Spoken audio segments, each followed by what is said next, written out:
आज हम इस वीडियो में बात करेंगे कि ग्रोथ एंड डेवलपमेंट के प्रिंसिपल्स यानी विकास और वृद्धि के सिद्धांतों के बारे में।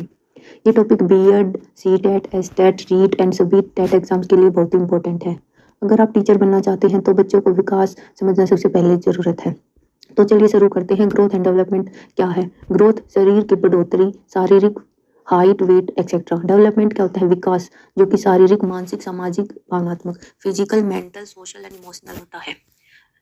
यहाँ पर हमने प्रिंसिपल्स करने हैं ग्रोथ एंड डेवलपमेंट की। फर्स्ट प्रिंसिपल होता है development is a continuous process.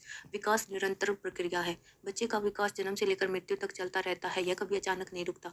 Example कि बच्चा पहले रेंगता है, फिर चलता है और फिर दौड़ता है। Principle number 2, development follows a definite sequence. कि विकास क्रमबद्ध होता है। ये हर बच्चा एक निश्चित क्रम से ही विकसित होता है। जैसे कि वह पहले गर्दन संभालता है, फिर बैठता है, फिर खड़ा होता है और फिर चलना सीखता है। यह क्रम कभी नहीं बदलता। तो क्या है इसका प्रिंसिपल? डेफिनेट सीक्वेंस है। डेवलपमेंट के एक डेफिनेट सीक्वेंस है। थर्ड प्रिंसिपल है फ्रॉम जनरल टू स्पेसिफिक। विकास सामान्य से विशेष की ओर जाता है। जैसे कि बच्चा पहले पूरे हाथ से पकड़ता है, बाद में उंगलियों से चीजें पकड़ता है। उसके बाद प्रिंसिपल है सिफेलोकैडवल प्रिंसिपल। विकास सिर से पैर की ओर होता है। सबसे पहले सिर का विकास, फिर शरीर और फिर पैर। ऐसे विकास कंटिन्यूअस चलता रहता है। बच्चा पहले सिर संभालता है, फिर बैठता है, फिर चलना सीखता है। विकास केंद्र से बाहर की ओर होता है। विकास शरीर के केंद्र के बाहरी अंगों की ओर होता है। कंधा पहले मजबूत, फिर हाथ, फिर उंगलियां।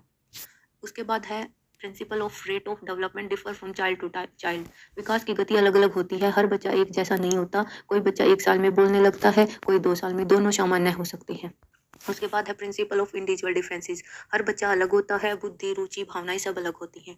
टीचर्स को हर बच्चे को अलग समझना चाहिए। उसके बाद प्रिंसिपल है principle of heredity and environment. Heredity क्या होती है? माता पिता से मिलने वाले गुण।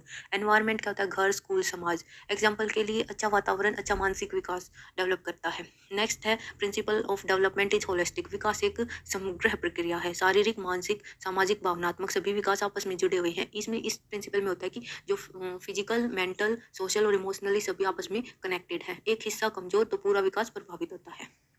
उसके बाद principle of learning and maturation आता है। कुछ चीजें सीखने से आती हैं, कुछ अपने समय पर आती हैं। जैसे चलना परिपक्वता है, पढ़ना और सीखना अपने आप आता है। कंक्लूजन है क्या है इस पूरी वीडियो का कि हमने ग्रोथ समझा, फिर डेवलपमेंट समझा और उसके 10 प्रिंसिपल की। कौन कौन से 10 प्रिंसिपल हैं? पहला है development is a continuous process. Second, development follows a definite sequence. Third है from general to specific. Fourth है सिफेलोकैडवल प्रिंसिपल। 5 है प्रोक्सिमल डिस्टेंस प्रिंसिपल। उसके बाद है rate of development differ from child to child. Next है individual differences. उसके बाद heredity and environment. Next है डेवलपमेंट इज होलिस्टिक एंड उसके बाद 10वां है लर्निंग एंड मैच्योरेशन। तो दोस्तों आज हमने ग्रोथ एंड डेवलपमेंट के सभी महत्वपूर्ण प्रिंसिपलों को आसान भाषा में समझा। अगर आपको ये वीडियो पसंद आई हो तो लाइक, शेयर और चैनल को सब्सक्राइब करना न भूलें। अगली वीडियो में हम पियाजे स्टेज ऑफ कोग्निटिव के बारे में पढ़ेंगे। Thank you.